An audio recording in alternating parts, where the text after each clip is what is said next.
Ինչպես արդեն նշել ենք, մեր քաղաքացի Սամվել Կարապետյանի հետ կապված իրավիճակը շարունակում է մնալ ռուսական կողմի ուշադրության կենտրոնում, հայտարարել է Ռուսաստանի ԱԳՆ ԱՊՀ երկրների 4-րդ դեպարտամենտի տնօրեն Միխայել Կալուգինը։ Նրա խոսքով Ռուսաստանի քաղաքացիների եւ ռուսական բիզնեսի շահերի պաշտպանությունը միշտ եղել է եւ կլինի ՌԴ-ի գերակա խնդիրը։ Չենք ցանկանում, որ Կարապետյանի տարիների ընթացքում իրականացրած բիզնես ձեռնարկությունները թե Հայաստանում, թե Ռուսաստանում տուժեն։ Երևանում Ռուսաստանի դեսպանատան միջոցով են հյուպատոսական մուտք գործելու հնարավորություն ստացել նրա մոտ։ Մեր դիվանագետները վերջին անգամ այցելել են նրան դեկտեմբերի սկզբին։ Մենք ստանում ենք Կարապետյանի առողջության վերաբերյալ բոլոր անհրաժեշտ տեղեկությունները, նշել է Կալուգինը։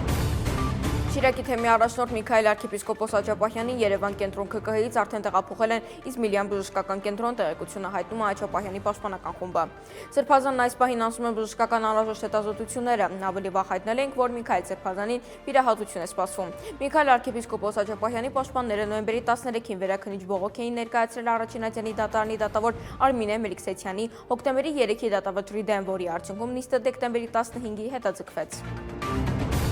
Գյումրիում 37-ամյա տղամարդը դանակահարել է ծնողներին, ինչի հետևանքով նրանք մահացել են, տեղեկությունը հայտնում է ՆԳՆ ոստիկանությունը։ Նշվում է, որ դեպքի մասին հազանգը ոստիկանությունում ստացվել է դեկտեմբերի 16-ին ժամը 10:10-ի սահմաններում։ 911 զանգահարած քաղաքացին հայտնել է, որ Գյումրի քաղաքի Կարեն Դեմիրճյան 37 հասցեում բնակարանի դուռը փակ է եւ հարազատները չեն արձագանքում։ Փրկարարական ծառայողները դուռը բացելուն պես հայտնաբերել են այդ հասցեում բնակվող ամուսինների դիերը։ Ահազանգով դեպքի վայր են մեկնել քրեական ոստիկանության Շիրակի մարզային վարչության ծառայողները, ասված է հաղորդագրությունում։